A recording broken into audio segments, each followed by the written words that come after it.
पवित्र पवित्रो वा सर्वावस्थांगतोऽपि वा यस्मरेत् पुण्डरीकाक्षं सबाह्याभ्यन्तरशुचि पुण्डरीकाक्षः पुनातु मां पवित्रतास्तु। ओं विश्वानि देव सवितर्दुरितानि परासुव यद्भद्रन्तन्नासुव। ओं शान्तिः शान्तिः शान्तिः सुशान्तिर्भवतु सर्वारिष्ट सर्वोपद्रवशान्तिरस्तु। श्रीमन्महागणाधिपतये नमः। इष्टदेवताभ्यो नमः। कुलदेवताभ्यो नमः। सर्वेभ्यो देवेभ्यो नमः। विनायकं गुरुं भानुं ब्रह्म विष्णु महेश्वरान् सरस्वती प्रणम्यादौ सर्वकार्यार्थसिद्धये हस्ते जलमादाय। ओं विष्णुर्विष्णुर्विष्णुः श्रीमद्भगवतो महापुरुषस्य विष्णोराज्ञया प्रवर्तमान सद्ब्रह्मणः द्वितीय परार्धे श्री श्वेतवाराह कल्पे सप्तमे वैवस्वतमन्वन्तरे अष्टाविंशतितमे कलियुगे कलिवृतं चरणे भारतवर्षे गुर्जरप्रदेशे अत्राद्य महामाङ्गल्य फलमासोत्तमे मासे कार्तिकमासे कृष्णपक्षे अद्यन्य दशम्यां शुभपुण्यतिथौ सौम्यवासरान्विताय काश्यपगोत्रोत्पन्नो वेदशाखा वैस्वतस्य स्वधर्मपरायणः यजमानो अहं ममात्मनः। श्रुतिस्मृतिपुराणोक्तपुण्यफलप्राप्त्यर्थं भगवतः श्रीकृष्णचरणकमलयोः अविच्छिन्नरतिभक्तिप्रीतिप्राप्त्यर्थम् आयोजित श्रीमद्भागवत सप्ताज्ञान यज्ञ महोत्सव पर्वणि प्राप्ते सति द्वितीयन्नि भगवान् श्रीवाङ्मय पुराण पुरुषोत्तमस्य पूजनमहं करिष्ये। हस्ते पुष्पाणि गृहीत्वा ओमिदं विष्णुर्विचक्रमे त्रेधानि दधे पदं समूढमस्य पाग्मुसुरे स्वाहा। श्रीमद्भागवताख्योऽयं प्रत्यक्षं कृष्णैव हि स्वीकृतोऽसि मया नाथ मुक्त्यर्थं भवसागरे। भगवते वाङ्मयपुराणपुरुषोत्तमाय नमः। ध्यायामि चिन्तयामि पुष्पाणि च समर्पयामि तिलकं विधाय। ओं त्वां गन्धर्वाखरं स्वामिन्द्र स्वां बृहस्पतिः त्वामोखदे सोमो राजा विद्वान्यक्ष्मादमुच्यत। गन्धं विलेपयामि अक्षताञ्च समर्पयामि ऋतुकालोद्भवानि प्राप्य कुसुमानि गृहीत्वा। सेवन्तिका बकुलचम्पकपाटलाब्जे पुन्नागजातिकरवीररसालपुष्पैः बिल्वप्रवालतुलसीदलमालतीभिस्त्वां पूजयामि जगदीश्वर मे प्रसीद।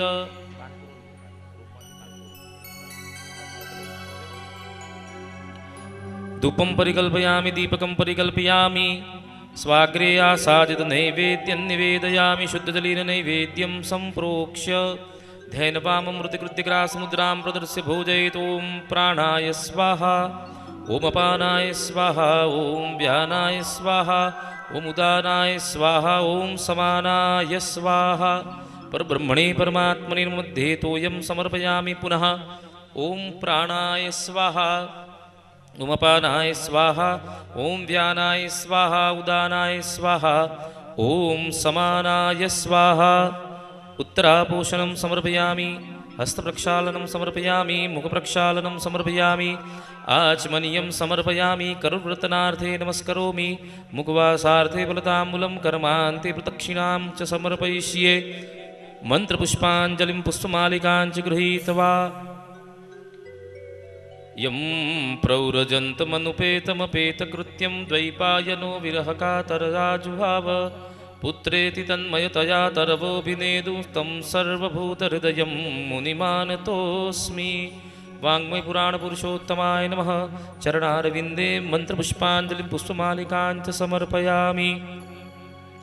विशेषार्घ्यफलं सम्पादयामि जलमादाय अनेन कृतेन पूजनाख्येन अर्चनाख्येन कर्मणा भगवान् श्रीवाङ्मयपुराणपुरुषोत्तमः प्रियतां न मम।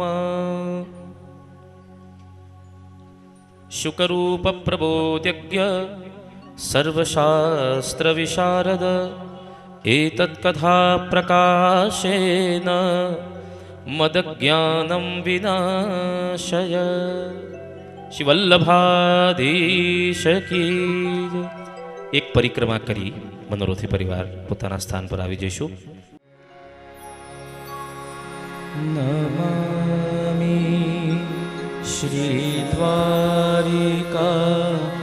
श्रीद्वारिकाधीशम्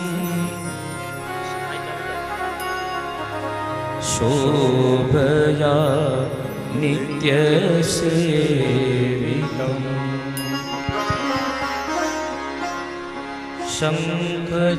शङ्खचक्रादि संयुक्तम् घनश्यामं चतुर्भुजम्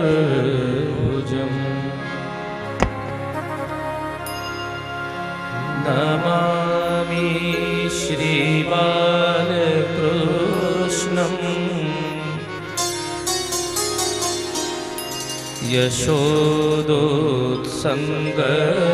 यशोदोत्सङ्गलालितम् पूतना सुपयः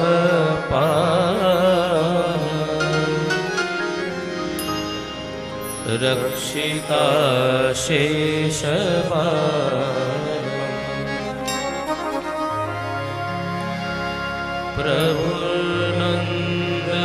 प्रभुर्नन्दकुमारो मे स्वामिनी वृषभानुजा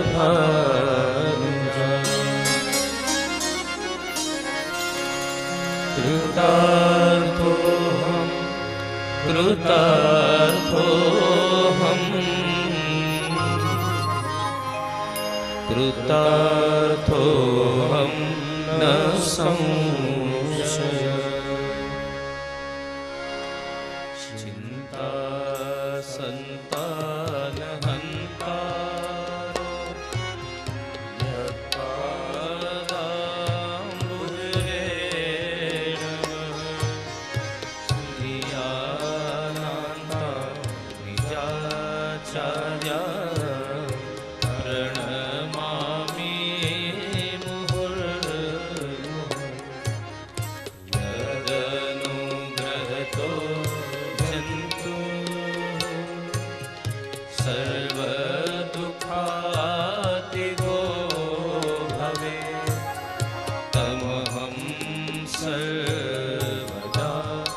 वन्दे श्रीमद्वल्लभनन्दनम् अज्ञानतिमिरान्धस्य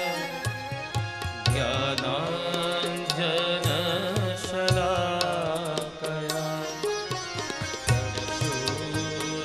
चक्षुरुन्मीलितं येन तस्मै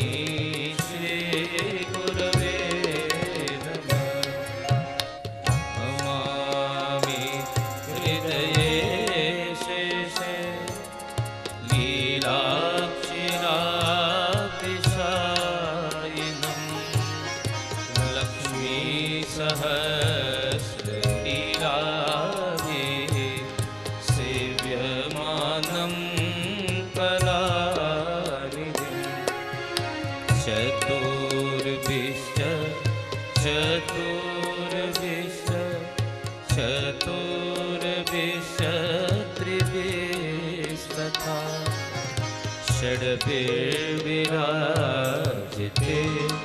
योऽसौ पञ्चधारिदये मम पञ्चधारिदये मम पञ्चधारिदये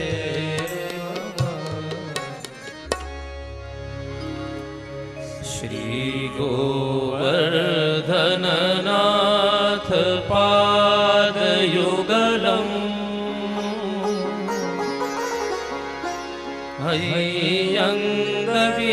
हैयङ्गव्येन प्रियम् नित्यं श्रीमथुराधिपं सुखकरम्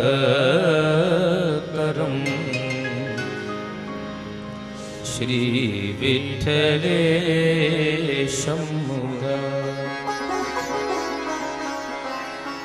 श्रीमद्वारवतीश गोकुलपति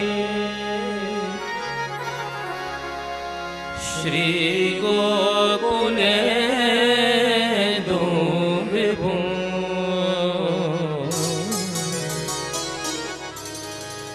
श्रीमन्मन्मथ मोहनं नटवरं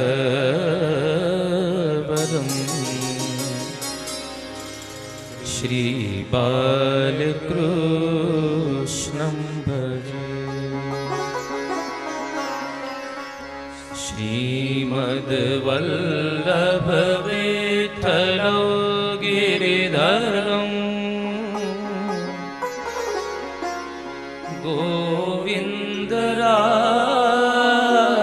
गोविन्दरायाभिधं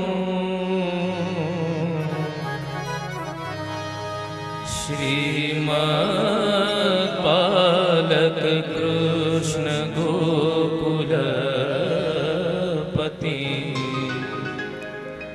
नाथं रघुनाथस्तथा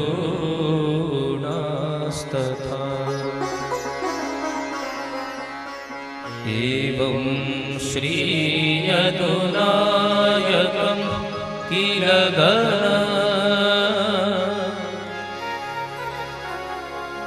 श्यामं च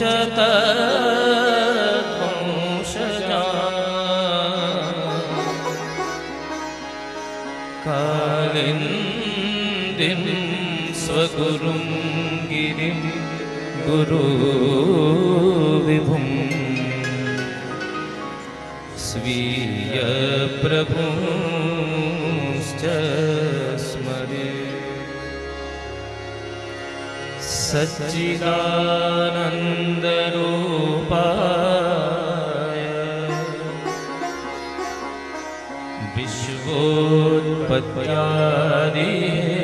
विश्वोत्पत्त्यादिहेतवे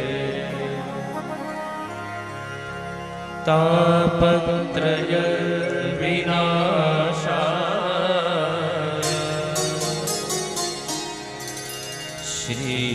श्रीकृष्णाय वयं नुमः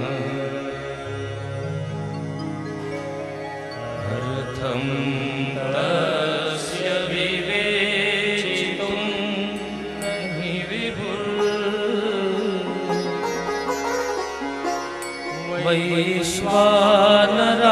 वैश्वानरात्वा पते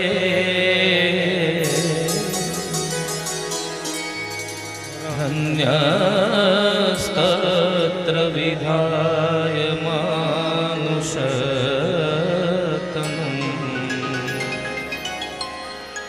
मा व्यासव श्रीपति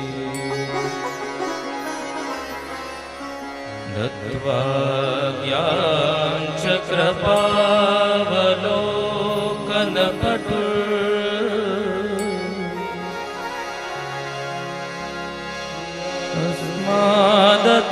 तस्मादतोऽहं मुदा गूढार्थं प्रकटीकरोमि बहुधा व्यासस्य विष्णुप्रियं पुष्टिमार्गीय सर्वज्ञ करुणारसपूरितं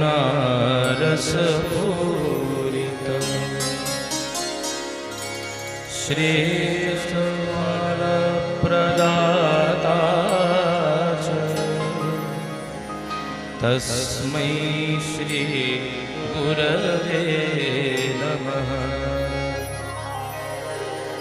तस्मै श्री गुरवे नमः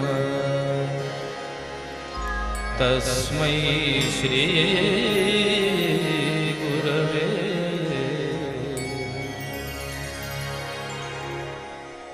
बोलिए श्री द्वारिकाधीश की, श्री गोवर्धन नाथ की, श्याम सुंदर श्री यमुने महाराज की, श्री वल्लभाधीश की, श्री श्री भागवत भगवान की जय।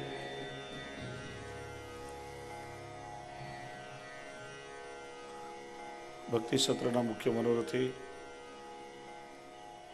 परम भगवती नटुभाई, रमाबेन, राजूभाई, जयेशभाई, जगदीशभाई, योगेशभाई, समग्र हरियाणी परिवार,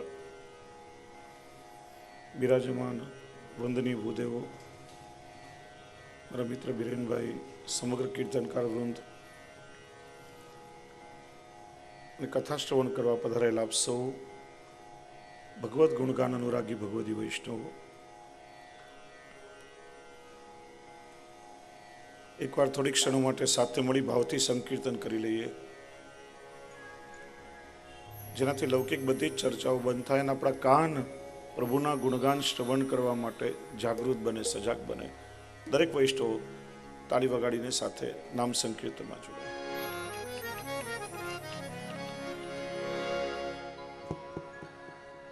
राधे राधे राधे गोविंद राधे, राधे राधे राधे गोविंद राधे, राधे राधे राधे गोविंद राधे, राधे राधे राधे गोविंद राधे, राधे राधे राधे गोपाल राधे, राधे राधे राधे गोपाल राधे, गोविंद राधे गोपाल राधे, गोविंद राधे गोपाल राधे, गोविंद राधे गोपाल राधे,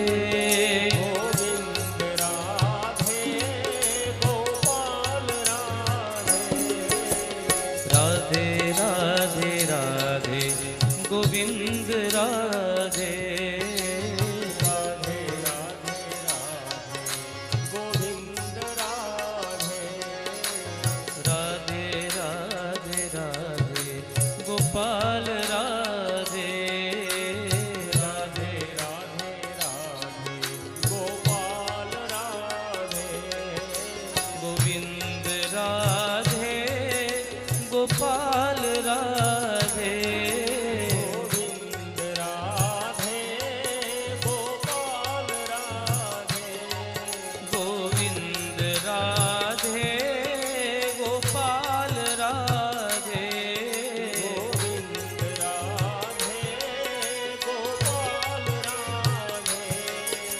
गोविंद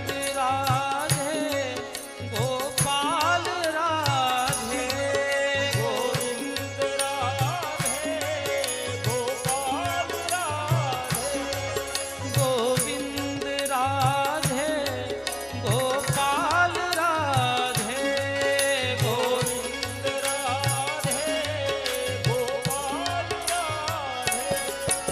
गोविंद राधे गोपाल राधे, गोविंद राधे गोपाल राधे,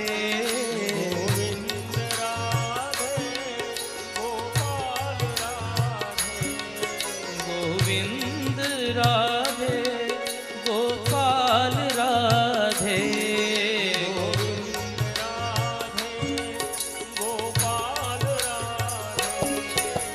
राधे राधे राधे गोविंद राधे, राधे राधे राधे राधे राधे गोपाल राधे, राधे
હવે આપણે આવીએ સીધા જ નૈમિષારણ્ય ક્ષેત્રમાં.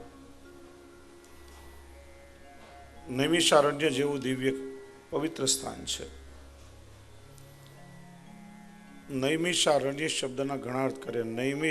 નિમિષ એટલે આંખનો એક પલકારાનો જેટલો સમય થાય ને નિમિષ માત્ર કહેવાય. કે નૈમિષારણ્ય એટલે એવું સ્થાન જ્યાં નિમિષ માત્ર પણ પ્રભુના ભક્તો પ્રભુના ગુણગાન વગર, કથા શ્રવણ કર્યા વગર રહી શકતા નથી. નૈમિષારણ્ય એટલે એવું સ્થાન કે જ્યાં આંખના પલકારામાં પ્રભુમાં આપણું મન લાગી જાય. ત્યાં એક સુંદર મજાની વિદ્યાપીઠ છે. શૌનકજીના કુલગુરુ છે અને 88,000 ઋષિઓ આ વિદ્યાપીઠમાં અધ્યયન કરી રહ્યા છે. સ્વર્ગની કામનાથી સહસ્ર સ્તંભ નામના યજ્ઞનું આયોજન કરવામાં આવ્યું અને બધા એવું નક્કી કર્યું 1000 વર્ષ સુધી આ યજ્ઞ ચાલશે, ત્યાં સુધી કોઈનું મૃત્યુ ન થવું જોઈએ. એમ વિચારી મૃત્યુ દેવતાનું પણ આવાહન કર્યું છે. અને સમય બધાની શ્રીમદ ભાગવત શ્રવણ કરવાની ઈચ્છા થઈ અને ભગવાને સૂતજીને ત્યાં મોકલ્યા છે. સૂતજી પધાર્યા, બધાએ ઊભા થઈ એમનું અભિવાદન કર્યું. નૈમિષે સુતમાસીન અભિવાદ્ય મહામતિમ કથામૃત રસાસ્વાદ કુશલ સૌનકો બ્રવી. જો વક્તાને શ્રોતાનો કેટલો સુંદર પરિચય આપ્યો છે. વક્તા કેવા છે તો કે મહામતિમ અને શ્રોતા કથામૃત રસાસ્વાદ કુશલ. વક્તા જ્ઞાની હોય અને શ્રોતાઓ ભગવત ગુણગાન શ્રવણ કરવામાં રસિક હોય ત્યારે જ અલૌકિક રસ પ્રગટ થઈ શકે. જ્યારે ગીતાનું જ્ઞાન જગતને મળ્યું ત્યારે વક્તા સ્વયં ભગવાન શ્રી કૃષ્ણ હતા અને શ્રોતા અર્જુન હતા. વક્તા અને શ્રોતા બંને જ્યારે ઉત્તમ હોય ત્યારે જ અલૌકિક રસ પ્રગટ થાય છે. શૌનકજીએ સૂતજીને 7 પ્રશ્નો પૂછ્યા છે કે જગતની સઘળી કથાઓનો સાર અમને કહો. ભક્તિ, જ્ઞાન, વૈરાગ્યયુક્ત વિવેક કઈ રીતે વધે? વૈષ્ણવો માયાને મોહનું નિવારણ કઈ રીતે કરી શકે? કલિયુગમાં આસુરી સ્વભાવનો જીવ શુદ્ધ કેવી રીતે થઈ શકે? સૌથી શ્રેયસ્કર કલ્યાણકારી સાધન શું? પાવનથી પણ પાવન શું? અને કૃષ્ણની પ્રાપ્તિ કરાવનારું શાશ્વત સાધન કયું? 7 પ્રશ્નો પૂછાયા છે અને એના ઉત્તરમાં આખું ભાગવત છે. જો શ્રીમદ ભાગવત ત્રીજા દ્વાપર યુગના અંતમાં રચાયું છે. શ્રીમદ ભાગવતજીમાં 12 સ્કંદ છે, 335 અધ્યાય છે, જેમાં 3 અધ્યાય પ્રક્ષિપ્ત છે, એટલે કુલ 332 અધ્યાય છે. 50 પ્રકરણ છે, 18,000 શ્લોક છે અને 5,76,000 અક્ષરો છે. 335 અધ્યાયમાં કુલ શ્લોક 16,195 છે. અહીં ભાગવતજીમાં જેમ શુક ઉવાચ, વિદુર ઉવાચ, એમ ઉવાચ ગણાતા એ પણ શ્લોક થાય. અડધા શ્લોકો 200 છે અને દરેક અધ્યાયના અંતે ઇતિ શ્રીમદ ભાગવતે મહાપુરાણે લખ્યું છે એવા 335 બીજા ગણાતા કુલ 18,000ની સંખ્યા થાય છે. એવું શ્રીમદ ભાગવત.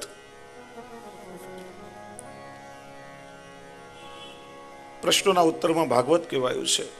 શૌનકજી પ્રશ્ન પૂછ્યા છે કે મહારાજ, આ કલિયુગમાં જ્ઞાન તો બહુ દૂર છે, પણ માનવીની અંદર ભક્તિનો પણ અભાવ છે, વૈરાગ્ય તો દેખાતો જ નથી. તો પ્રભુ અમને એવો ઉપાય બતાવો કે ભક્તિ, જ્ઞાન, વૈરાગ્યયુક્ત વિવેક હૃદયમાં કેવી રીતે જાગે. તમે તો ગુરુ છો કે જેનું જ્ઞાન કરોડો સૂર્ય સમાન છે અને ગુરુની આગળ બેઠા હોઈએ ત્યારે અમારા જીવનમાં અંધકાર હોય કેમ ચાલે? અને ગુરુને તો સર્વોપરી કહ્યા છે. ચિંતામણીની આગળ કોઈ કામના કરવામાં આવે તો વધારેમાં વધારે લૌકિક સુખ આપે. કલ્પ વૃક્ષની આગળ કોઈ કામના કરીએ તો સ્વર્ગ સુધીનું સુખ આપે. પણ ગુરુ સર્વોપરી છે. ગુરુ કૃપા કરે તો પ્રભુની સાથે જીવનું મિલન કરાવી દે છે. અને વાસ્તવમાં સાચો ગુરુ એ જ છે કે જે જીવાત્મા અને પરમાત્મા વચ્ચે દ્વાર બને, સેતુ બને. ગુરુ કોને કહેવાય? કે જે પોતાના શિષ્યને પોતાની પાસે રોકી ન રાખે અને પ્રભુ સુધી પહોંચાડે. જો ગુરુ અને શિષ્ય બંનેનો વિવેક સમજવો જરૂરી છે. શિષ્યએ પોતાના ગુરુમાં હંમેશા ભગવદ ભાવ રાખવો જોઈએ. ગુરુ એ ભગવાનનું અવર સ્વરૂપ છે. અને ગુરુ પણ એવા હોવા જોઈએ કે જેને શિષ્ય પાસેથી કોઈ અપેક્ષા નથી, જેને કેવલ શિષ્યનો ઉદ્ધાર જોઈએ છે. જે શિષ્યને પોતાની પાસે ન રોકી રાખે, પ્રભુ સુધી પહોંચાડે. તો એક વાર્તા સાંભળી હતી. એકવાર એક માણસ મરી અને સ્વર્ગમાં ગયો. વધાઈ મળી કે થોડા સમયમાં ભગવાનની સવારી અહીંથી નીકળશે. બધાની સાથે ભગવાનના દર્શન કરવા કતારમાં ઊભો રહ્યો. થોડો સમય થયો, ઘોડા પર બેસીને કોઈ વ્યક્તિ આવી રહ્યું હતું. ગળામાં મોતીઓની માળા, ઝરીના વાઘા છે. પૂછ્યું, ભગવાન છે? તો કે ના, ફલાણા ફલાણા સંત છે. થોડી વાર થઈ, બીજી સવારી આવી, કોઈ રથમાં બેઠો છે. હજારો ભક્તો જય જયકાર કરે છે, કોઈ પંખો કરે છે, કોઈ ચમર કરી રહ્યું છે. પૂછ્યું, ભગવાન છે? તો કે ના, ફલાણા ફલાણા આચાર્ય છે. સાંજ ઢળવા આવી. કોઈક સંત, કોઈ આચાર્ય, કોઈ ગુરુ, કોઈ મંડલેશ્વર, કોઈ મહામંડલેશ્વર, અનેક સવારીઓ નીકળી, પણ હજી સુધી ભગવાન આવ્યા નહીં. ત્યાં જોયું, દૂરથી ઘોડા પર બેસીને કોઈ એકલો વ્યક્તિ આવી રહ્યો હતો.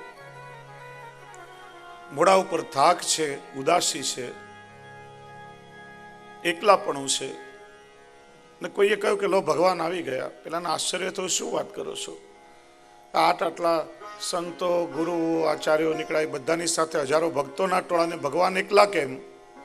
ભગવાનને પૂછ્યું ત્યારે ભગવાન કે જુઓ, આ કલિયુગમાં જેટલા પણ સંતો કે ગુરુઓ છે, બધાએ પોતપોતાના શિષ્યોને પોતાની પાસે રોકી રાખ્યા છે. કોઈ મારી પાસે આવવા દેતું જ નથી.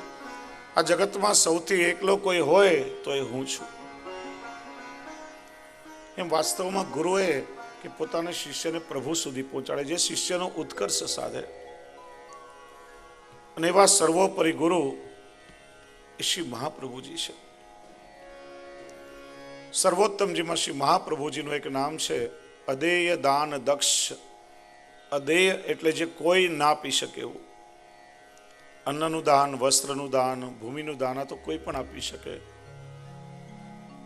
પણ અદેય શ્રી મહાપ્રભુજી કયું અદેય દાન આપણને આપ્યું છે કે બ્રહ્મ સંબંધ થતા ઠાકોરજીનું સ્વરૂપ, જે પોતાનું સર્વસ્વ છે, એ શ્રી વલ્લભે આપણા માથા પર પધરાવી આપ્યું છે. જીવને નિર્દોષ બનાવી પ્રભુને લાયક બનાવ્યો છે, પ્રભુની પ્રાપ્તિ કરાવી. આનાથી મોટું દાન જગતમાં બીજું કયું હોઈ શકે? એટલા માટે ગુરુ એ સર્વોપરી છે. સેવકનો ધર્મ છે ગુરુમાં ભગવત ભાવ રાખવો જોઈએ. દામોદરદાસજીનો પ્રસંગ આવે છે. શ્રી મહાપ્રભુજી ખોળામાં મસ્તક રાખીને પડ્યા હતા. જતીપુરા જે બેઠક જે છે ને, મુખારવીરની સામે, એ સુંદર શિલાનો આ પ્રસંગ છે. શ્રીજી બાવાને ઈચ્છા થઈ કે મારે શ્રી વલ્લભને મળવું છે. શ્રીજી બાવા શ્રી વલ્લભને મળવા પધાર્યા. ચરણારવિંદમાં સુવર્ણના નુપુર ધારણ કર્યા છે. છમ છમ છમ મધુર ધ્વનિ થઈ રહ્યો છે. દામોદરદાસજીએ વિચાર્યું કે શ્રીજી બાવા નજીક પધારશે તો આ નુપુરના ધ્વનિથી શ્રી વલ્લભ જાગી જશે, આપને પરિશ્રમ થશે. હાથનો ઈશારો કરી પ્રભુને દૂર ઠાડા રહેવાનો સંકેત કર્યો. ભગવાન અંતર્યામી છે, ભક્તેચ્છા પૂર્વક છે, ભક્તના હૃદયનો ભાવ જાણતા હતા. ઠાકોરજી દૂર ઉભા રહ્યા. શ્રી મહાપ્રભુજી જાગ્યા, દૂર ઠાડા પ્રભુના દર્શન કર્યા. દામોદરદાસજીને બહુ ઠપકો આપ્યો. અરે દમલા, એ તેને કા કિયો, પ્રભુ કો પરિશ્રમ દિયો. ત્યારે ઠાકોરજી આજ્ઞા કરી કે अपने भक्त पे क्यों खीजो हो, वाने तो अपनो दास धर्म निभायो है। ત્યારે દામોદર દાસજીએ હાથ જોડીને વિવેકથી વિનંતી કરી, કૃપાનાથ દાન બળો કે દાતા બળો, દાન મોટું કહેવાય કે દાતા મોટો કહેવાય? દાતા હોય તો કઈ દાન મળે, દાતા ન હોય તો દાન કોણ આપી શકે? એમ આપે કૃપા કરી અમને બ્રહ્મ સંબંધ કરાવ્યો।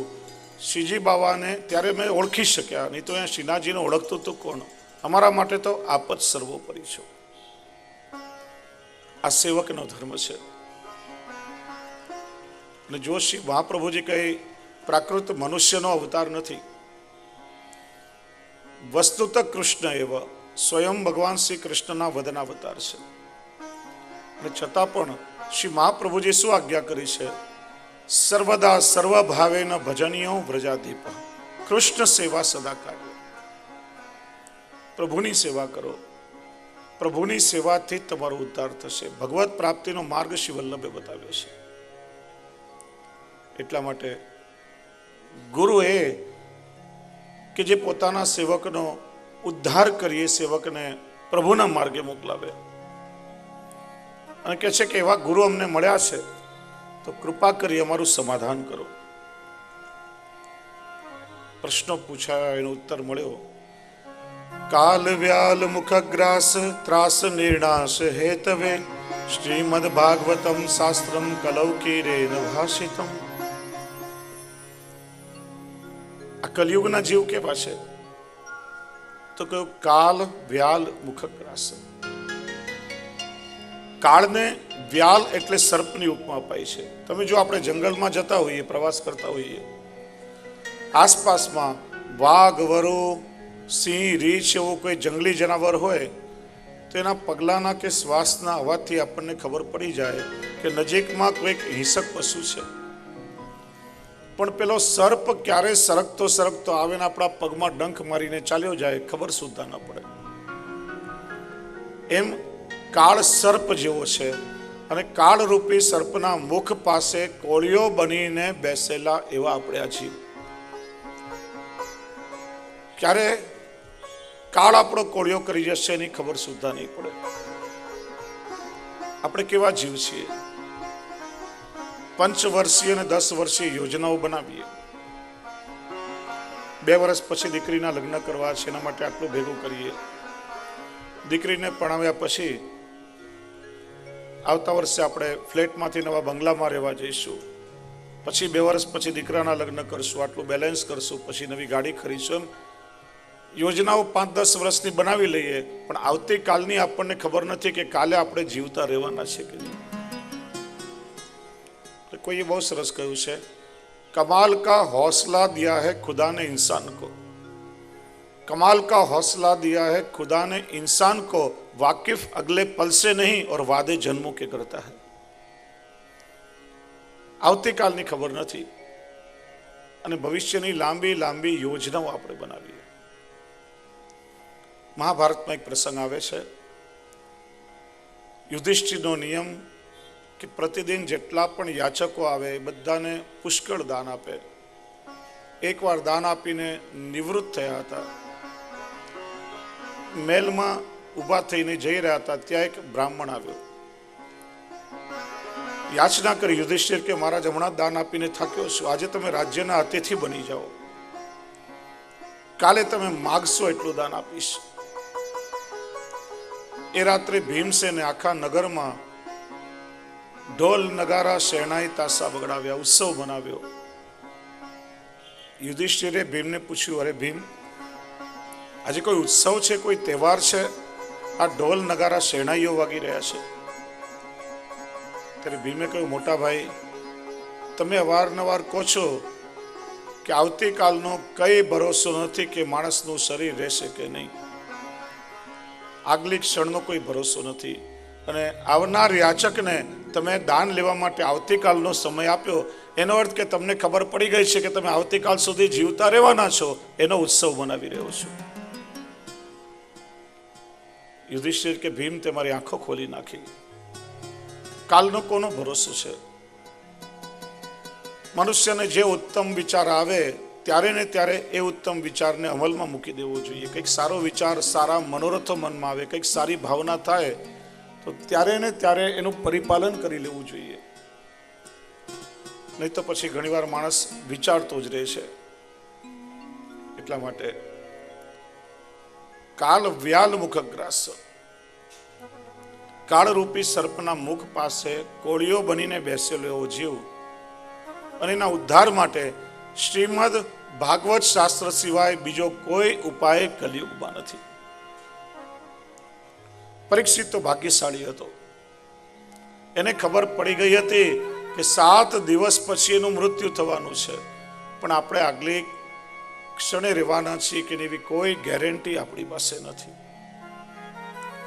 અને એટલા માટે મૃત્યુને પણ મહોત્સવ બનાવતા જે શીખડાવે એવો ગ્રંથ છે શ્રીમદ ભાગવત.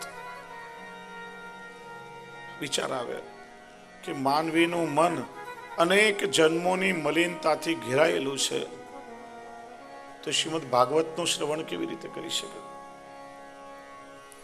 તો કહ્યું એ તસ્માત પરમ કિંચિન મનઃશુદ્ધ્યૈ ન વિદ્યતે જન્માંતરે ભવેત પુણ્યમ તદા ભાગવતમ લભેત. ભાગવતની કથાનું આયોજન એમને ના થાય. આપણા અનેક જન્મોના પુણ્ય કર્મોનો જ્યારે ઉદય થાય ત્યારે શ્રીમદ ભાગવતની કથા શ્રવણ કરવાનું અને કથા કરવાનું સૌભાગ્ય આપણને મળે છે. ગઈકાલે કહ્યું હતું કે ભાગવતની કથા એ ન સાંભળી શકે કે જે પોતે સાંભળવાનો વિચાર કરે, પણ આ ભાગવતની કથા એ સાંભળી શકે કે સ્વયં ઠાકોરજી પોતે જેને સંભળાવવાનો વિચાર કરે. અને કહે છે કે માનવીનું મન અનેક જન્મોની વાસના અને મલિનતાઓથી ઘેરાયેલું છે. અત્યાર સુધી આપણે કેટલાય જન્મો લીધા હશે. શરીર પ્રત્યેક જન્મમાં બદલાતું રહે છે, પણ મન તો એનું એ ચાલ્યું આવે છે. મન એ શરીરનું કોઈ ઓર્ગન નથી. કોઈ એક્સરે કે MRIમાં માણસનું મન અંદર ના આવે. મન એ તેજોમય છે અને મન એ જ માનો ભગવાનનો અંશ કહેવાય છે, એ જ આત્મ સ્વરૂપ છે. તો આ મનને શુદ્ધ કેવી રીતે કરવું? કે છે ને માનવીના મનને દર્પણની ઉપમા અપાઈ છે. અરીસો, દર્પણ એટલે અરીસો, અને અરીસો એ સ્પષ્ટ દ્રષ્ટા કહેવાય છે. આપણે અરીસાની સામે ઉભા રહીએ તો આપણે જેવા હોઈએ એવું આપણું પ્રતિબિંબ અરીસામાં પડે. અરીસાનો એક બીજો પર્યાયવાચી નામ છે આઈ નો. બહુ સરસ શબ્દ છે. આપણને કહે છે આઈ નો વોટ યુ આર. હું સારી રીતે જાણું છું કે તું શું છે. પણ અરીસો એ આપણને માત્ર બાહ્ય પ્રતિબિંબ બતાવે છે, જ્યારે મનરૂપી દર્પણ આપણને અંતર નિરીક્ષણ કરાવે છે. માણસ પોતાના અંતરને નિરખી શકે છે. એટલા માટે મનરૂપી દર્પણના જગતમાં કોઈ છેતરી શકતું નથી. માણસ બુદ્ધિશાળી, પેલા કાચના દર્પણને આપણે છેતરી શકીએ. માથા પર એકે વાળ ન હોય ને વીગ પહેરીને અરીસા સામે ઉભા રહો તો કેવો ચહેરો દેખાય? વાળવાળો ચહેરો દેખાય. એ દર્પણને છેતરી શકાય, પણ આ મનરૂપી દર્પણને કોઈ છેતરી શકતું નથી. અને એટલા માટે કોઈ બહુ સરસ કહ્યું છે, તોરા મન દર્પણ કહેલાય, ભલે બુરે સારે કર્મો કો દેखे और दिखाए, तोरा मन दर्पण कहलाए.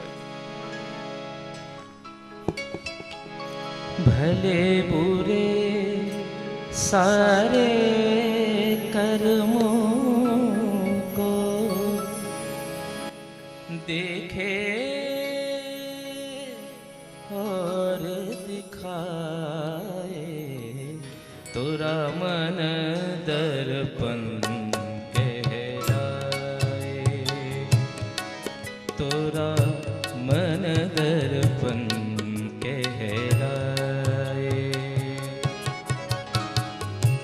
भले बुरे सारे कर्मों को, भले बुरे सारे कर्मों को देख देखे और दिखाए, तोरा मन दर्पण कहलाए,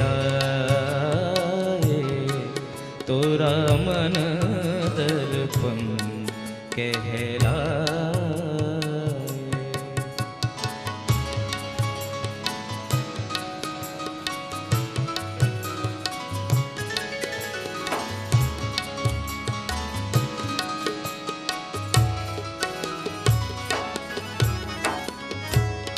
मन ही ईश्वर मन ही देवता, मन से बड़ा न हो। मन ही ईश्वर मन ही देवता, मन से बड़ा न हो। मन उजियारा जब जब फैले, जग उजियारा हो। इस उजले दर्पण पर प्राणी, इस उजले दर्पण पर प्राणी, न जमने पाए, तोरा मन दर्पण कहलाए, तोरा मन दर्पण कहलाए।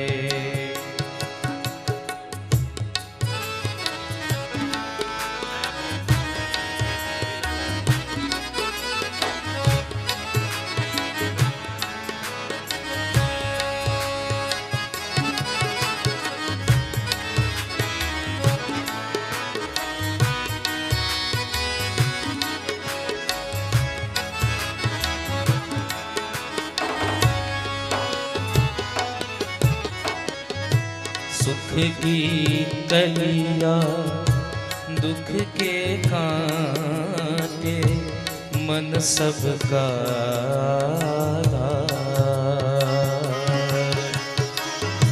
सुख की कलिया दुख के कांटे, मन सबका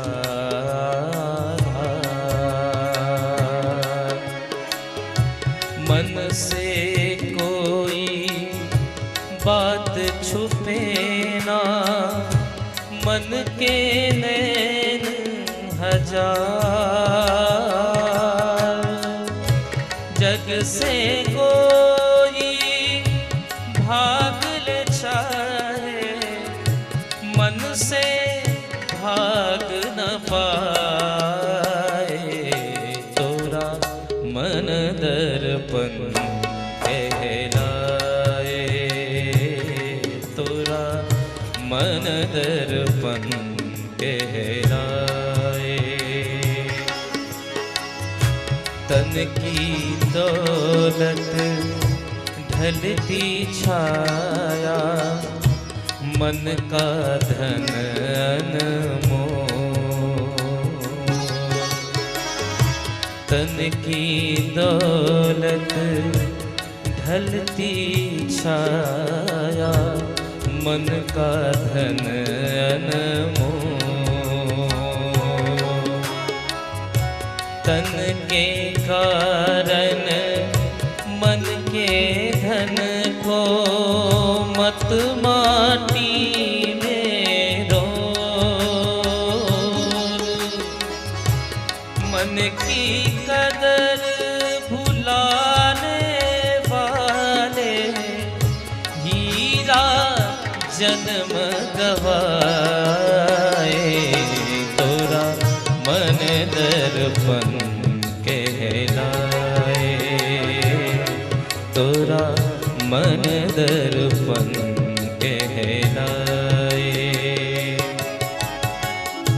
भले बुरे सारे कर्मों को, भले बुरे सारे कर्मों को देखे और दिखाए, तोरा दर्पण कहलाए, तोरा मन दर्पण कहलाए।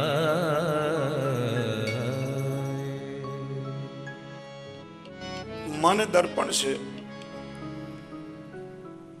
અને મલિન થયેલા મનરૂપી દર્પણને શુદ્ધ કરવાનું સામર્થ્ય જો કોઈનામાં હોય તો શ્રી ભાગવતજીમાં છે. પણ શ્રીમદ ભાગવતજીની કથા શ્રવણનું સુખ એમને નથી મળતું. એના માટે કહ્યું જન્માંતરે ભવેત પુણ્યમ તદા ભાગવતમ લભેત. અનેક જન્મોના પુણ્ય કર્મનો ઉદય થાય ત્યારે શ્રીમદ ભાગવતજીની કથા શ્રવણ કરવાનું સૌભાગ્ય મળે છે. નહીં તો આ કથા દેવોને પણ દુર્લભ છે. મહાત્મ્યમાં પ્રસંગ આવે છે, હજારો વર્ષો પહેલા એવી ઘટના ઘટી. ગંગાજીનો પરમ પાવન રમણીય કિનારો હતો. ભારતનો ઋષિ મુનિ સંત સમાજ એક પરમ પાવન પ્રસંગને માણવા ત્યાં એકત્ર થયો હતો. અભિમન્યુના પુત્ર મહારાજ પરીક્ષિત અનશન વ્રત ધારણ કરી કથા શ્રવણ કરવા તત્પર થયા અને સુખદેવજી મહારાજ કથાનો પ્રસંગ પ્રારંભ કરે પહેલા એક ઘટના ઘટી. સ્વર્ગના દેવો પોતાના હાથમાં અમૃતનો કળશ લઈને ત્યાં ઉતરી આવ્યા.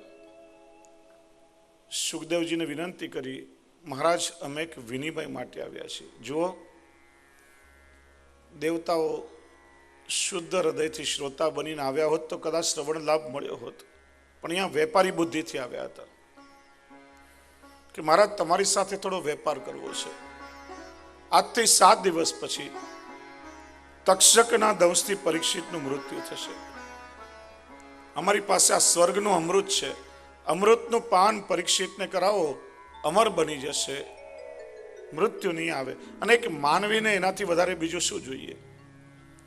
પણ એના બદલામાં, જો અહીંયા બદલાની ભાવના આવી, એના બદલામાં આ કથામૃતનું પાન આપ અમને કરાવો. સુખદેવજી મહારાજને ગમ્યું નથી, પણ પરીક્ષિતની પરીક્ષા કરવા પૂછ્યું, રાજન તમારી સામે આ 2 અમૃત છે, સ્વર્ગામૃત અને કથામૃત. તમારે કયા અમૃતનું પાન કરવું છે? આપણા જો કોઈ લૌકિક બુદ્ધિવાળો જીવ હોય તો શું કહે? તમને કોઈ પૂછે કે આ સ્વર્ગનું અમૃત પીને અમર બની જાઓ અથવા તો કથામૃતનું પાન કરો, તમે શું કહો? હા, શું કહો તમે? અહીંયા બોલવું સહેલું લાગે બધું. આપણા જેવો લૌકિક બુદ્ધિનો જીવ હોય ને તો એમ જ કે મહારાજ સ્વર્ગનું અમૃત પીને અમર બની જઈએ, કથા તો ગમે ત્યારે સાંભળશું. પણ પરીક્ષિત ધીર ગંભીર પુરુષ હતા. વિવેકથી ગુરુને વિનંતી કરી કે આપ જ કૃપા કરીને સમજાવો કે આ બંને અમૃતનું પાન કરવાથી શું શું લાભ મળે. સુખદેવજી કહ્યું, રાજાના સ્વર્ગનું અમૃત પીશ ને તો એટલો જ ફાયદો થશે કે તારું શરીર અમર બનશે, પણ બીજો કોઈ આધ્યાત્મિક લાભ તને નહીં મળે. અમૃત પીવા છતાં જીવના સ્વભાવગત દોષોમાં કોઈ પરિવર્તન આવતું નથી. ભગવાને રાહુનો શિરચ્છેદ કર્યો પણ મર્યો નહીં, કેમ કે અમૃત પી લીધું હતું, પણ એનામાં રહેલું આસુરત્વ તો એનો આસુરી સ્વભાવ તો એમ જ રહ્યો છે. ઇન્દ્ર જેવા દેવોને અમૃત પીવા છતાં કામ, ક્રોધ, લોભ, મદ આ બધું સતાવી જ રાખે છે. જ્યારે રાજન સ્વર્ગ, આ કથામૃતની તો વાત જ ન્યારી છે. તારા શરીરને ભલે અમર ન બનાવે, પણ તને જીવાત્માના અમર્ત્ય સ્વરૂપનું જ્ઞાન કરાવશે. તારી અંદર રહેલા જેટલાય દુર્ગુણો રૂપી દુષ્કંટકો છે ને મૂળમાંથી ઉખાડીને બહાર ફેંકશે, તને શુદ્ધ બનાવશે, નિર્મળ બનાવશે.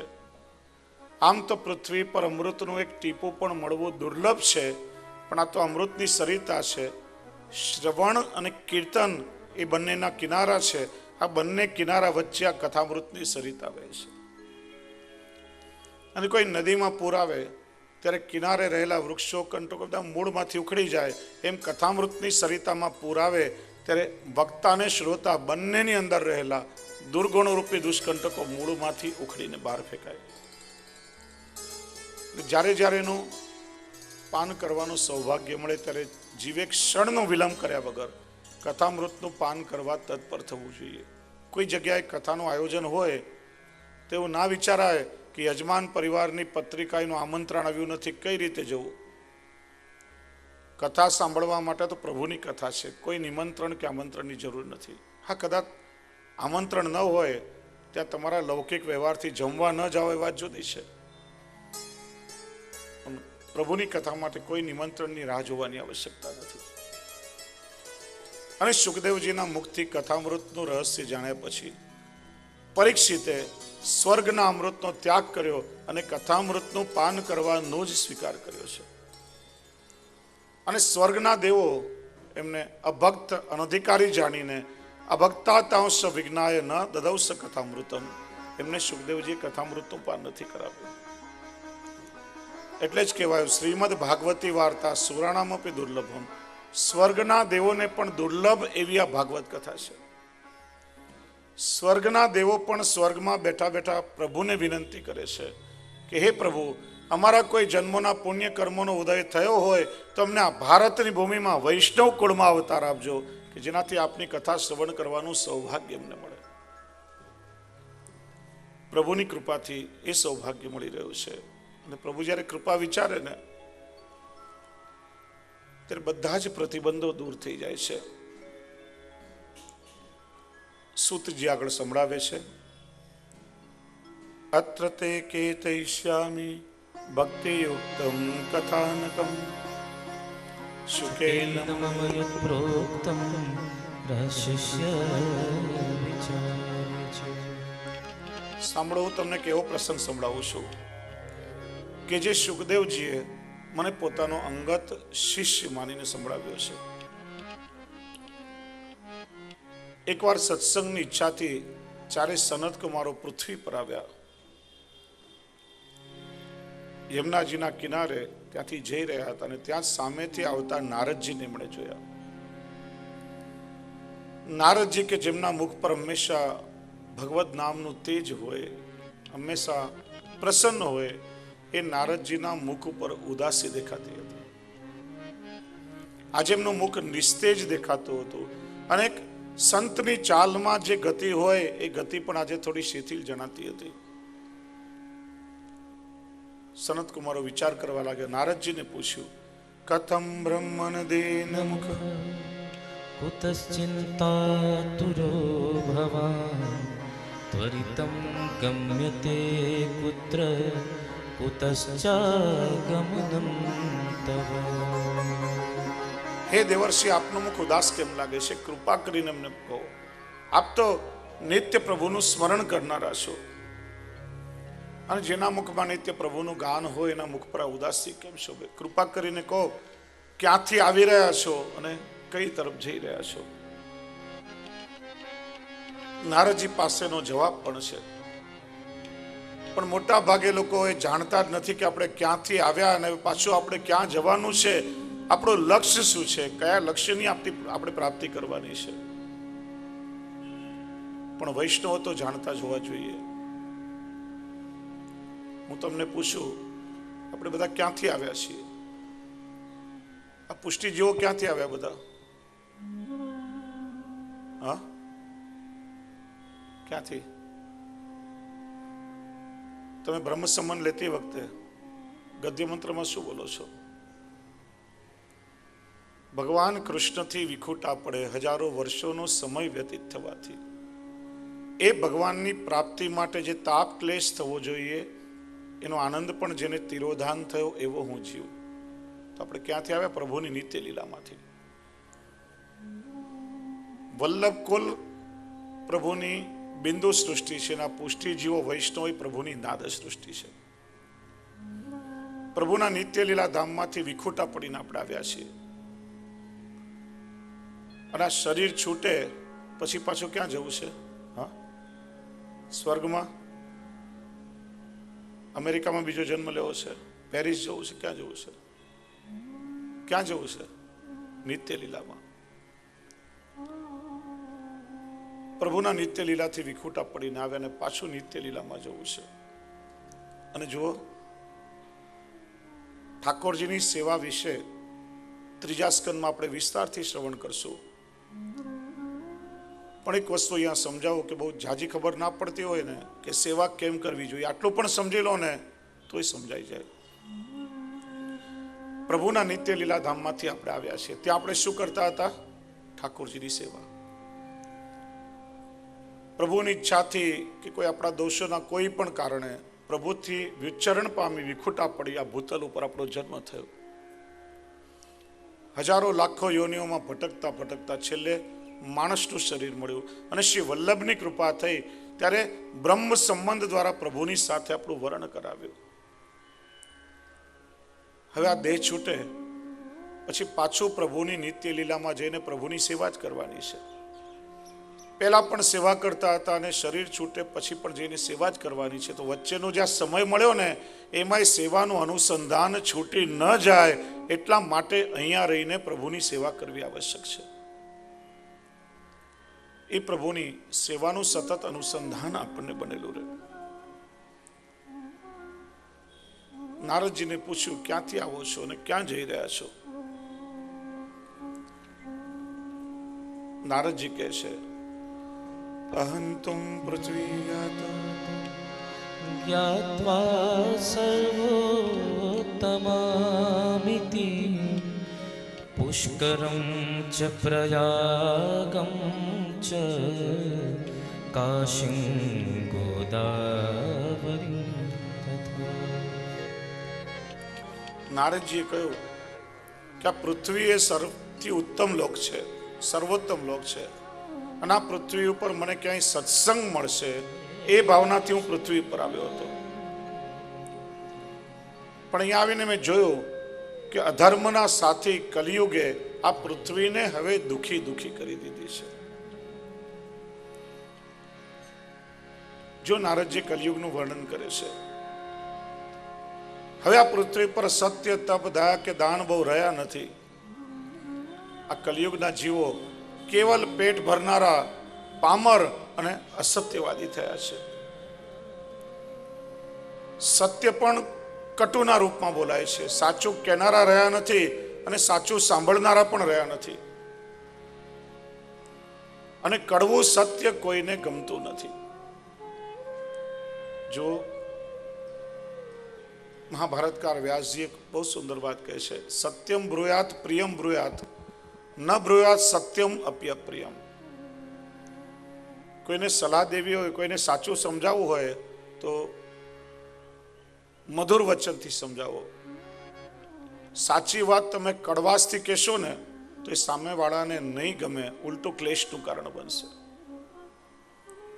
આપણે ત્યાં ગુજરાતીમાં કહેવત છે ને, કાણાને કાણો કહે કડવા લાગે વેણ, ધીરે રહીને પૂછીએ સાથી ખોયા નેણ. કડવું પણ જો તમે સત્ય પણ જો તમે મધુરતાથી કહો તો માણસને ગમે. કડવું સત્ય કોઈને ગમતું નથી. કે છે આ કલિયુગમાં સંતો બધા પાખંડીઓ અને વૈરાગીઓ ધનના સંગ્રહી બન્યા છે. ગ્રહસ્થોના ઘરમાં સ્ત્રીનું પ્રભુત્વ છે. શ્યાલકો બુદ્ધિદાયક, સ્ત્રીનો ભાઈ સાળો સલાહકાર છે. આશ્રમોમાં યવનો પેઠા છે. તીર્થોને, નદીઓને અને દેવસ્થાનોને દુષ્ટોએ ભ્રષ્ટ કર્યા છે. આ કલિયુગમાં દેશો બધા અપવિત્ર અને બ્રાહ્મણ, ક્ષત્રિય અને વૈશ્યો બધા કલ્યાણ રહિત બન્યા છે. સ્ત્રીઓ પાતિવ્રત્ય રહિત બની રહી છે. આમ કલિયુગના અનેક દોષો જોતા જોતા જ્યાં પ્રભુની લીલા થઈ હતી એ યમુનાજીના કિનારે હું આવ્યો અને ત્યાં મેં એક આશ્ચર્ય જોયું કે દુઃખી મનવાળી એક યુવાન સ્ત્રી એ બેઠી હતી અને એની પાસે અચેત અવસ્થામાં બે વૃદ્ધો સૂઈ રહ્યા હતા.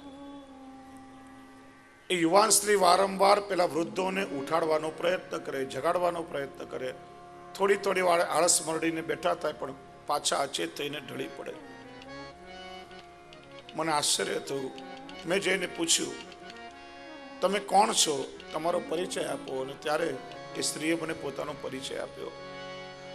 અહમ ભક્તિરિતિ ખ્યાતા ઇમો મે તનયો મતો જ્ઞાન વૈરાગ્ય નામનો કાલયોગેન જર્જર.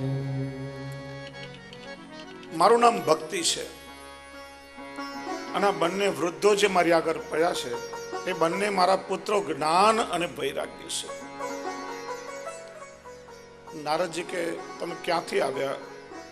પછી ઉત્પન્ન દ્રાવિડે સાહમ વૃદ્ધિમ કર્ણાટકે ગતા ક્વચિન ક્વચિન મહારાષ્ટ્રે ગુર્જરે જીર્ણતામ ગત. કે દક્ષિણમાં મારો જન્મ થયો, કર્ણાટકમાં મારી વૃદ્ધિ થઈ, મહારાષ્ટ્રમાં મને સન્માન મળ્યું, પણ અહીંયા ગુજરાતમાં આવતા આવતા હું જીર્ણ થઈ ગઈ. ભક્તિનું જન્મસ્થાન દક્ષિણ છે. અને તમે જુઓ આજે પણ જે વૈદિક પરંપરા મૂળ આપણી સંસ્કૃતિનું દર્શન દક્ષિણ ભારતમાં આજે આપણને થાય છે. અને બધા જ આચાર્યોનો જન્મ પણ દક્ષિણમાં થયો છે. માધવાચાર્યજી, નિંબાર્કાચાર્યજી, શંકરાચાર્યજી, રામાનુજાચાર્યજી, શ્રી વલ્લભાચાર્યજીની પરંપરા પણ દક્ષિણની જ પરંપરા છે. જન્મ દક્ષિણમાં, કર્ણાટકમાં વૃદ્ધિ, મહારાષ્ટ્રમાં સન્માન મળ્યું ભક્તિને, અને ગુજરાતમાં આવતા આવતા જીર્ણ થઈ ગઈ. ભક્તિ જીર્ણ થઈ ગઈ નો મતલબ શું? કે જ્યારે ભક્તિ સાધ્ય ન રહેતા ભક્તિ સાધન બની જાય ત્યારે સમજવાનું કે ભક્તિ જીર્ણ થઈ ગઈ છે. ભક્તિનો ઉપયોગ આત્મકલ્યાણ માટે ન થતા પોતાના સ્વાર્થ માટે થવા લાગે ત્યારે સમજવાનું કે હવે ભક્તિ જીર્ણ થઈ ગઈ છે. કોઈ દુકાનમાં શોપિંગ માટે જઈએ, ત્યાં શ્રીજી બાબાનું ચિત્ર હોય, પછી આમ આપણા ભાવતોલ શરૂ થઈ જાય, કંઠી બતાવીને કે લાગે છે તમે વૈષ્ણવ છો, હું પણ વૈષ્ણવ છું, આમ ઠાકોરજી માટે બે ચાર વસ્તુ લેવી છે, જરા આમ સરખો ભાવ કરીને આપજો ને. સ્વાર્થ માટે ભક્તિનો ઉપયોગ થાય ત્યારે સમજવાનું કે ભક્તિ સાધ્ય નથી, હવે સાધન બની ગઈ છે. અને ભક્તિ ગુજરાતમાં આવીને જીર્ણ થઈ ગઈ. પણ આપણે આજે જોઈએ છીએ કે ગુજરાત અને ગુજરાતીઓમાં જેટલો ભક્તિનો પ્રભાવ છે એટલો બીજે ક્યાંય દેખાતો નથી. તો ગુજરાતમાં આવીને ભક્તિ જીર્ણ થઈ એનો અર્થ શું? તો કે છે માટીનો દડો આપણે લઈએ, એમાંથી આમ ધીરે ધીરે માટી ખેરવીએ તો કહેવાય કે દડો હવે જીર્ણ થઈ રહ્યો છે, પણ એમાંથી ખરેલી માટી ત્યાં કણ કણમાં વ્યાપ્ત થઈ જાય છે. એમ ગુજરાતમાં આવીને ભક્તિ જીર્ણ થઈ એનો અર્થ કે ગુજરાતના કણ કણમાં આવીને ભક્તિ વ્યાપ્ત થઈ ગઈ છે. અને ગુજરાતમાં આવીને જીર્ણ થઈ એનું કારણ, બાળક અવસ્થા હોય ને તો ચંચલતા રહે, ઊભા થઈને આમ ચારે બાજુ ફર્યા કરે. યુવાવસ્થામાં પણ ચંચલતા રહે, પણ વૃદ્ધાવસ્થામાં વ્યક્તિ એકવાર બેસે ને પછી જ્યાં સુધી હાથ પકડીને ઊભો કરવાવાળું કોઈ ન હોય ત્યાં સુધી ઊભા ન થાય. અને વૃદ્ધાવસ્થામાં જે મા બાપને સાચવે ને એને મા બાપનો વારસો મળે. અમારા સૌરાષ્ટ્રના ગામડાના ખેડૂતો એ બહુ બુદ્ધિશાળી. 25 વીઘા જમીન પાસે હોય અને 4 દીકરાઓ હોય તો પોતાની હયાતીમાં 5-5 વીઘા જમીન ચારે દીકરાઓને લખી આપે, પણ 5 વીઘા મરણ મૂડી તરીકે પોતાની પાસે રાખે અને વિલમાં લખે કે જે દીકરો અમારી સેવા કરશે એને 5 વીઘા મળશે. એ 5 વીઘા જમીનની લાલચમાં પછી ચારે દીકરા મા બાપની સેવા કરે. એટલે જે વૃદ્ધાવસ્થામાં મા બાપની સેવા કરે એને મા બાપનો વારસો મળે. ગુજરાતમાં આવીને ભક્તિ વૃદ્ધ થઈ અને વૃદ્ધાવસ્થામાં ગુજરાતીઓએ ભક્તિને સાચવી, એટલા માટે ભક્તિનો સમૃદ્ધ વારસો આ ગુજરાતીઓને મળ્યો છે. પણ ભાગવતકાર કહે છે કે ગુજરાતમાં આવીને ભક્તિ જીર્ણ થઈ. પોતાના દુઃખનું કારણ પૂછવા લાગી છે કે મારા સંસારમાં તો એવું હોય, માતા વૃદ્ધ હોય અને સંતાનો યુવાન હોય, પણ અમે અહીંયા વૃંદાવનમાં આવ્યા, અહીંયા આવી હું યુવાન થઈ ગઈ અને મારા બંને પુત્રો જ્ઞાન અને વૈરાગ્ય વૃદ્ધ થઈ ગયા. કારણ કે વૃંદાવનની ભૂમિ એવી છે જ્યાં જ્ઞાન અને વૈરાગ્યની આવશ્યકતા નથી, ત્યાં સર્વત્ર ભક્તિનું નર્તન છે. ધન્યમ વૃંદાવનમ તેન ભક્તિર નૃત્યથી અત્ર છે. આજે પણ આપણે વ્રજમાં જઈએ તો એ જ ભક્તિનું અલૌકિક વાતાવરણ આપણને મળે છે. ત્યાં જ્ઞાન કે વૈરાગ્યની આવશ્યકતા નથી. અને કે છે ને, મીરાબાઈ એક મંદિરમાં ગયા વૃંદાવનમાં. ત્યાં કેટલાક વૈરાગી સંન્યાસીઓ હતા. અંદરથી કોઈએ કહ્યું कि अरे यहां से बाहर निकल जाओ, हम स्त्रियों का मुंह तक नहीं देखते हैं. तेरे मीराबाई कहो कि मुझे तो आज पता चला कि वृंदावन में दूसरा भी कोई पुरुष है. मैं तो यही समझ रही थी कि वृंदावन में तो केवल मेरा कृष्ण ही पुरुष है, बाकी सारी कृष्ण की गोपियां हैं. એવું ભક્તિનું વાતાવરણ વૃંદાવનમાં કહેશે ને, આલેરી મને લાગે વૃંદાવનની કો, घर घर तुलसी ठाकुर सेवा और दर्शन गोविंद जी. वृंदावन के वृक्ष को मरमन जाने को, डाल डाल रूपान डाल डाल डाल अरुपान पान, श्री राधे राधे हो.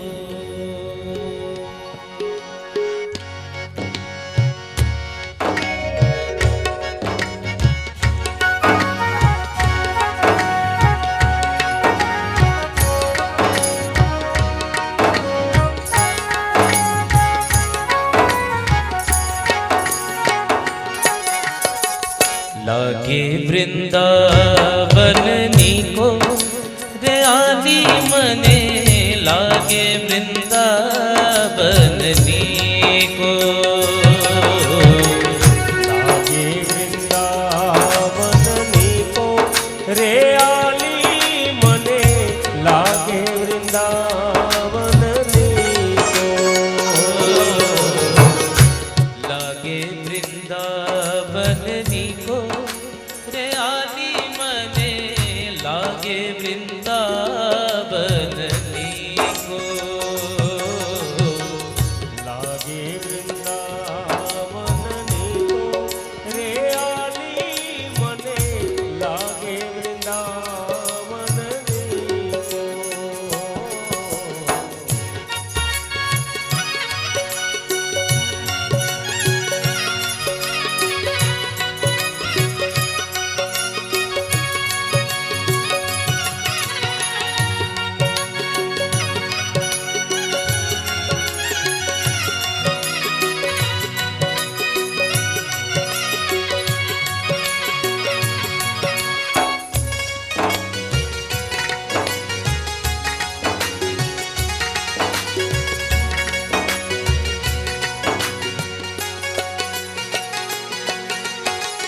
घर घर तुलसी ठाकुर सेवा, ठाकुर सेवा, घर घर तुलसी ठाकुर सेवा, ठाकुर सेवा.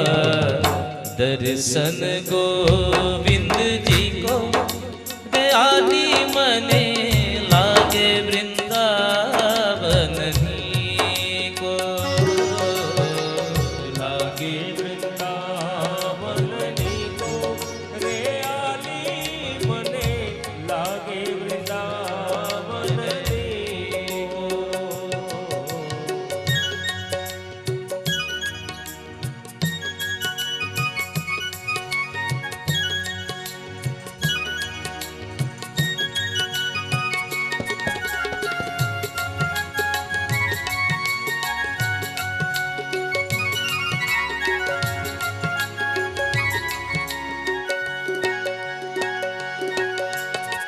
निर्मल नीर बहत जमुना में, बहत जमुना में, निर्मल नीर बहत जमुना में, बहत जमुना में. भोजन दूध दही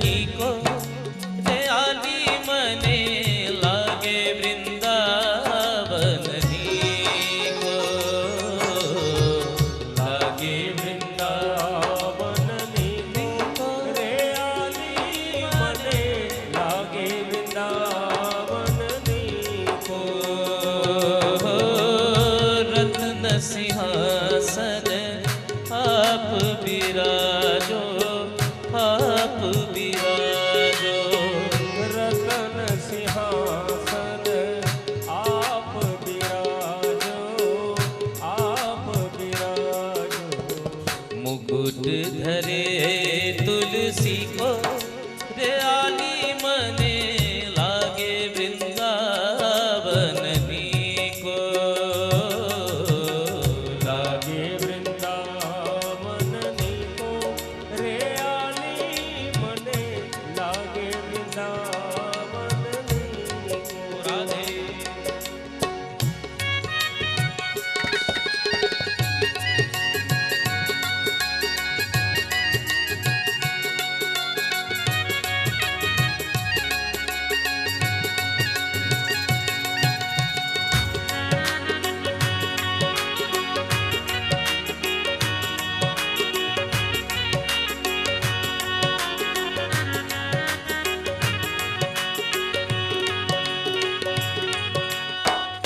कुंजन कुंजन फिरत राधिका फिरत राधिका कुंजन कुंजन फिरत राधिका फिरत राधिका जोई राधा सोई कृष्ण है इनमें भेद न मान एक है अल्लाह दीदी शक्ति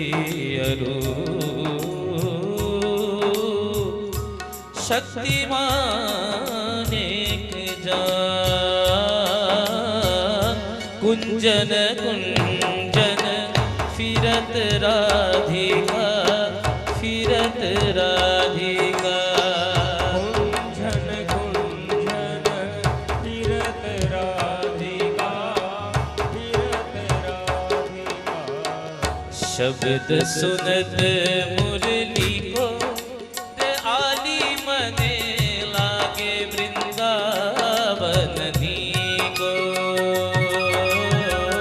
लागे वृंदावन को रे आली मने लागे वृंदावन को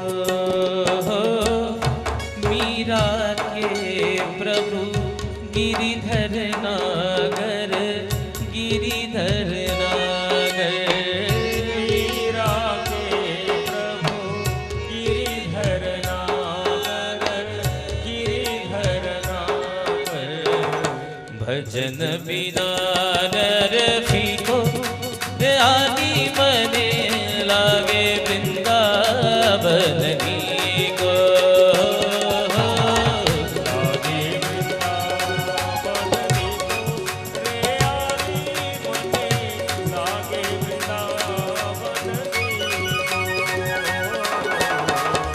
कुंजन कुंजन फिरत राधिका फिरत राधिका कुंजन कुंजन फिरत राधिका फिरत राधिका शब्द सुनत मुरली को रे आली मने लागे वृंदावन को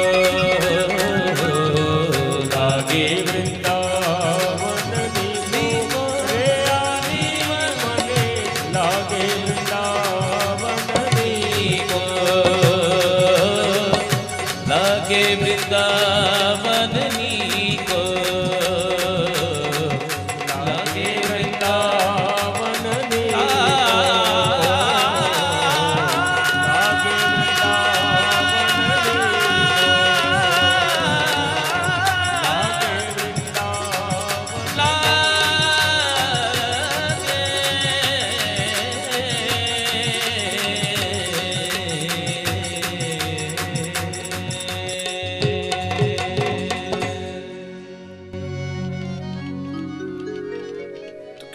વૃંદાવનની ભૂમિ